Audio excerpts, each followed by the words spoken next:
découvert ici. Et que vous avez découvert Ivoire TV. Ivoire TV.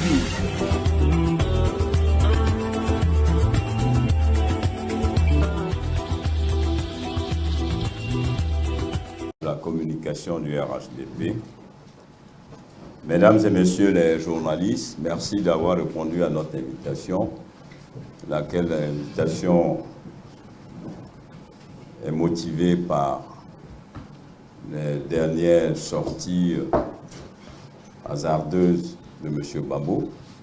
Je voudrais donc, avant tout propos, vous exprimer toute notre gratitude pour votre présence et vous dire que le RHDP, en tant que parti responsable, dirigé par un président de parti lui-même responsable, président de la République, président Alassane Ouattara, depuis un moment, depuis les élections présidentielles, a donc entamé une série de projets. Plusieurs actes ont été posés permettant le retour de certaines personnalités politiques d'exil. Aux législatives, il a permis la participation de personnalités politiques qui étaient en exil, d'autres même sous contrôle judiciaire. Il a aussi, dans ce même élan de recherche, donc de renforcement de la cohésion, de renforcement de la stabilité, parce qu'on note tous que pendant 10 ans, la Côte d'Ivoire a connu une croissance, une performance économique. Le président Ouattara a donc transformé la Côte d'Ivoire et il avait donc 2 étapes. La première étape, c'était donc de ramener notre pays, la Côte d'Ivoire, qui avait donc été ruiné par la gestion désastreuse de M. Babo. Il a donc pris un pays qui était dans le sous-sol en termes au plan économique. Il a donc redressé, il a transformé la Côte d'Ivoire. Il a donc engagé des réformes macroéconomiques. Et sur les 2-3 dernières années, il a engagé donc une politique PS-Gouv. Tout cela pour dire qu'il a apporté à la Côte d'Ivoire ce que ses prédécesseurs, en dehors du président Oufoué, n'ont pas pu lui apporter.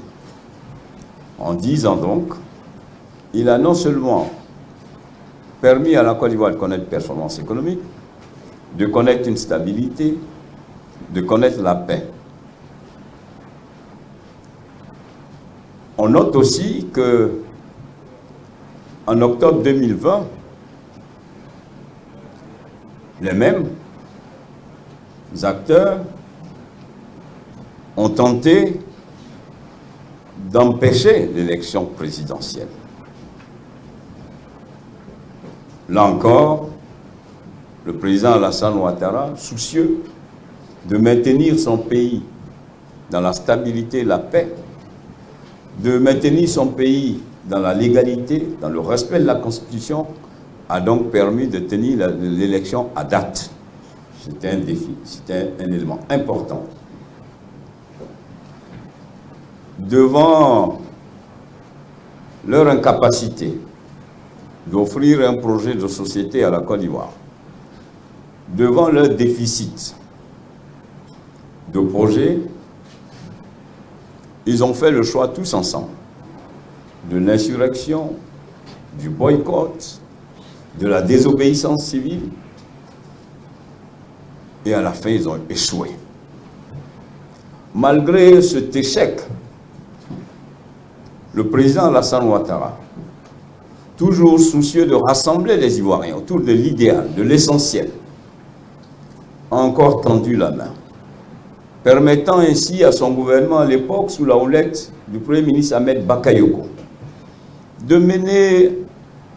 d'engager des discussions avec l'opposition, lesquelles discussions ont permis à la Côte d'Ivoire, depuis plus de 20 ans, de disposer d'une assemblée regroupant toutes les sensibilités politiques.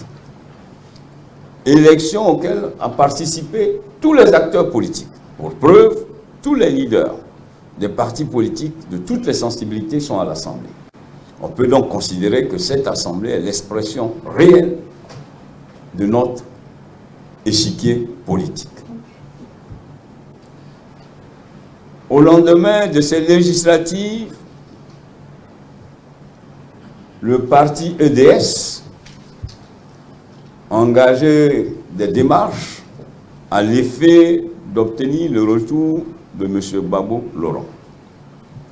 Évidemment, le président qui a une haute idée de la fonction républicaine, de toutes les fonctions républicaines, a commis son ministre des Affaires étrangères d'alors, le ministre Ali Koulibaly, à l'effet de prendre toutes les dispositions pour que le passeport de M. Gbagbo lui soit remis en respectant la fonction de chef d'État qu'il a été.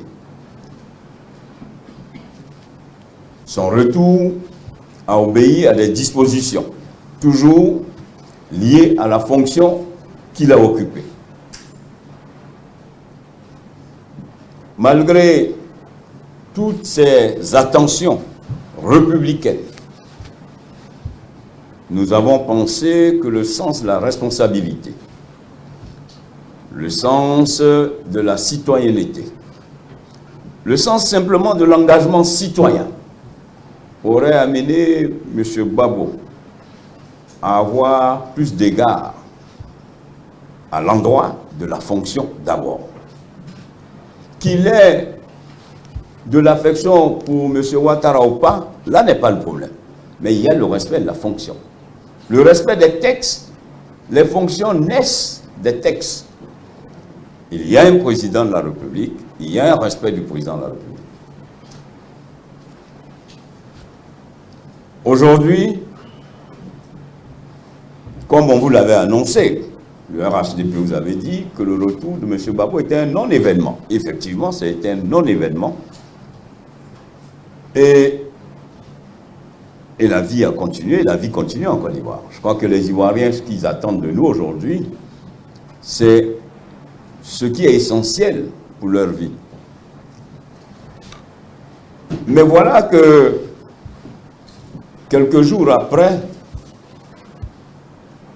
nous on travaille au RHDP. Le président Alassane Ouattara, il travaille. Son gouvernement travaille. Il y en a qui peuvent se balader parce que ça fait partie certainement de leurs habitudes. Nous on travaille.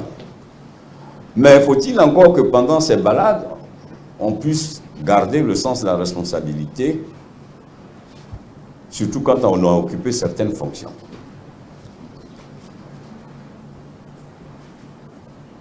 M. Gbagbo est allé à Daoukro rendre visite à M. Bédié, quoi de plus normal. Je pense que ça n'élargit pas le champ de l'opposition, parce que ce même champ d'opposition s'était déjà construit, et ils ont échoué lamentablement aux législatives. Et comme ils ont échoué lamentablement lorsqu'ils ont voulu mettre le CNT en place pour empêcher l'élection présidentielle. Donc pour nous, il n'y a pas péril dans la demeure, 1 + 1 = 1. Donc ce n'est pas de cela qu'il s'agit.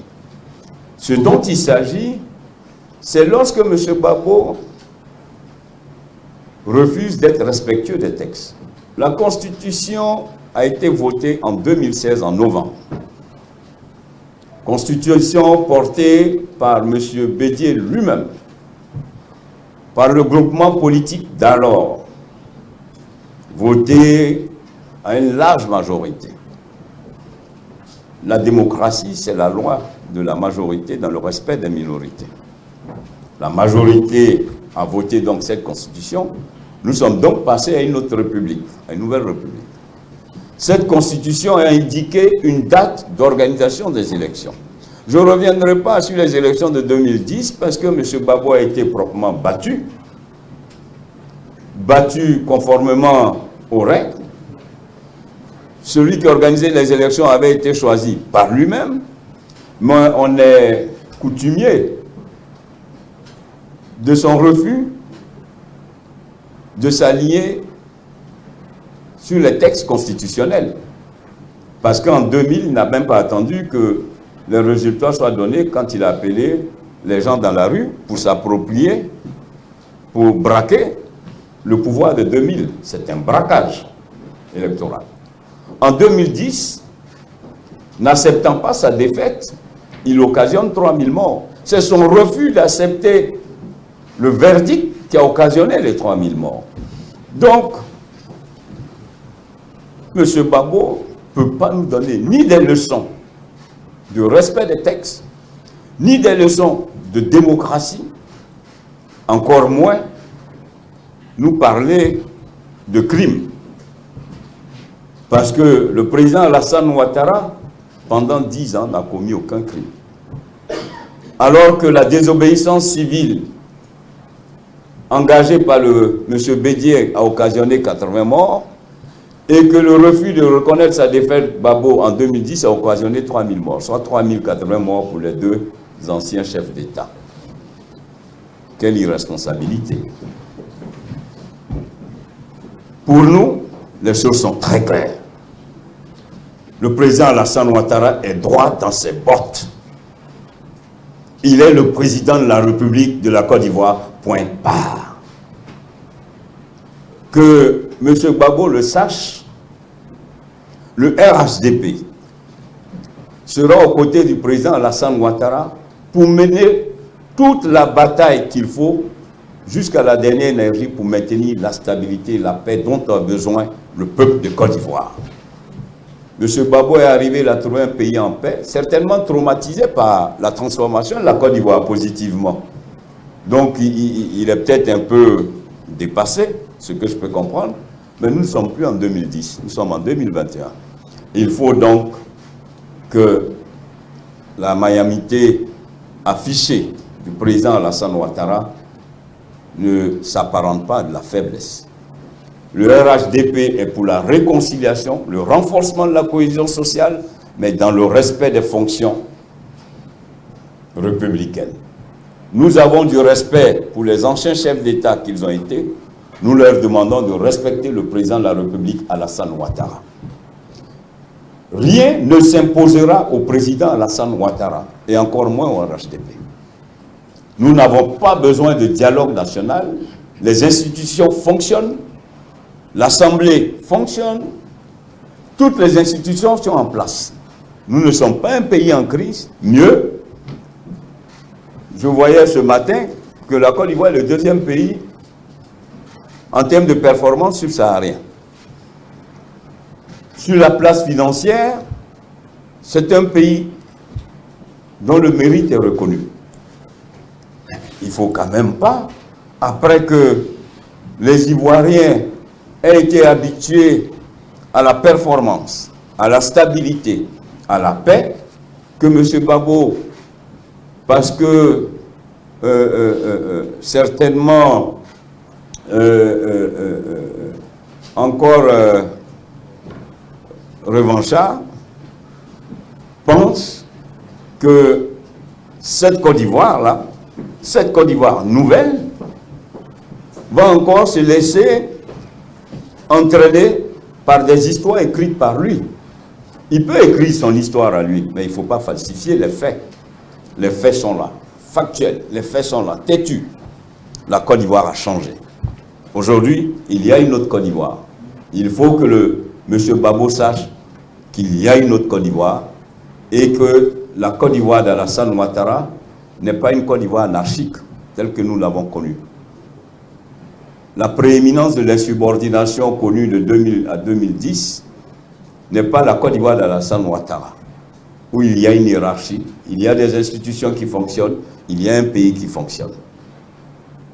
Nous voulons donc demander à M. Gbagbo de s'inscrire dans la voie de la réconciliation déjà entamée par le président Alassane Ouattara.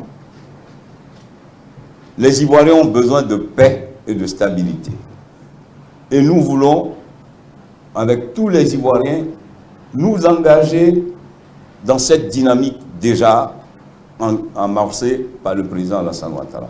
Vous avez découvert ici. Que vous avez découvert Ivoire TV. Ivoire TV.